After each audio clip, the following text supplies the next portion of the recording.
pair with your Thanksgiving dinner foods? That is what I'm going to jump into today. Hi, I'm Tim from Elma Wine and Liquor. Welcome to our YouTube channel.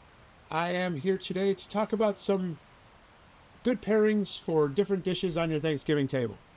I'm going to start out by saying, first and foremost, I am a big believer in drinking what you like. Don't overthink the food and the wine pairing. There are certain combinations that can just wow your palate and really, knock your socks off. However, first and foremost, enjoy what you're drinking. If you don't like super dry wine, it doesn't matter how great that pairing is going to be. It's not going to suit your palate very well. If you don't love super sweet wine, you're not going to love the combination of a super sweet wine and whatever food it goes great with. So first and foremost, kind of focus on style and flavors of wine that you like. I mean, there are some things that are just going to be very conflicting with your food, but don't overthink it too much. Focus on what you like. And that's why there's actually a variety. Today I'm going to go through all of the staples that are on the table at Thanksgiving. So not necessarily course by course, which is one way to do food and wine pairings. So you'll see if you ever go to a restaurant that does a food and wine pairing, you'll have start with a glass of sparkling and a little hors d'oeuvre, and then you'll have a white wine with a fish, or you'll have a darker red wine with the meat or the pasta, or whatever that the case may be. I'm just going to go through the dishes that are typically on the Thanksgiving table. So if you like Pinot Noirs, or you like white wines, Chenin Blanc, Chardonnays, you can grab one of those, and you'll know that it'll pair with at least one of those dishes, since all the foods on the table are a little bit different anyway. So let's jump into it. We're going to start with candied yams and a holiday sparkling Moscato. Sparkling Moscato, also known as Asti, which is a particular region in Italy known for their Moscato, especially their sparkling Moscatos. Moscato is a sweet white wine. The sparkling, the bubbles add a little bit of vibrancy, a little bit of, effervescence. It sometimes helps, even if you don't like sweet wine, those bubbles help kind of carry the sugar away from your tongue, from your palate a little bit quicker. Sweet sparkling wine with the candied yams. The candied yams are heavy. The texture's thick and rich, but they are sweet, so goes well with a sweet wine. And those bubbles will help cleanse your palate a little bit as well. So, bubbly Moscato, candied yams. Give it a shot. Moving over to our green bean casserole dish that's on a lot of people's Thanksgiving tables. Pair that with a Terra d'Oro Chenin Blanc Viognier blend. Those are both two a little bit lesser known white varietals.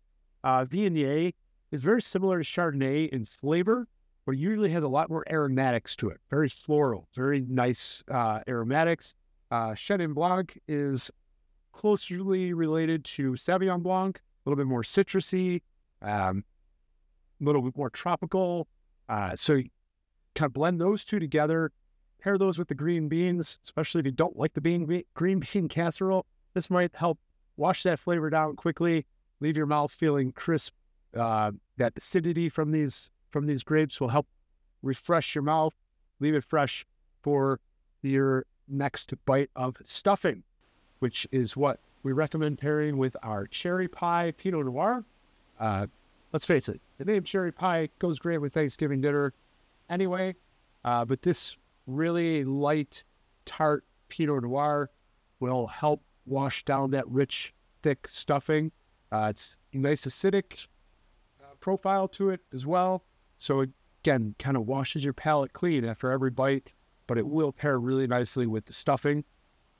And again, Pinot Noir is one of my go-tos for Thanksgiving dinner because it does go with a lot of different stuff on the table, especially with the light meat and the turkey. But it will, the only thing it really won't go super well with, which might have a conflict with, is the sweet candied yams. That sugar from the yams will mix very well with the acidity from the Pinot Noir. But have a bite of stuffing in between, have a bite of turkey in between, and you'll be perfectly fine. Moving over to the the turkey, we have a Beaujolais from France. Beaujolais are made with Gamay grapes from Burgundy region of France. If you've seen my other video on how to read a wine label, you'll understand that Beaujolais is not the grape. The Gamay is the grape. You'll also see this time of year, November, is Beaujolais Nouveau is released. That is the first wine of the season. So the Beaujolais, traditional Beaujolais, is aged. These grapes can come from past years. This is a 2022. But Beaujolais Nouveau, this is 2024 right now. Beaujolais Nouveau is 2024 harvest. So they harvest at the end of September, and they're already releasing the wine mid-November of the same year. It is kind of the workers' wine, way to celebrate, give them the first batch. Now it's become a bit of a tradition. But Beaujolais, nice, light, thin grape, not too far off than Pinot Noir, but something a little bit different if you like that red wine with your Thanksgiving meal. Jumping over to dessert, pumpkin pie, and we have a New York State wine, Merit Bella Ice. Not exactly definition-wise an ice wine, but in that same style, that sweet, rich, very thick viscosity, nice dessert wine. Little sip will do. Add some fruit flavors to your pumpkin pie. Great combination to finish the meal and end the night on. So, hope you enjoyed our recommendations for your Thanksgiving meal.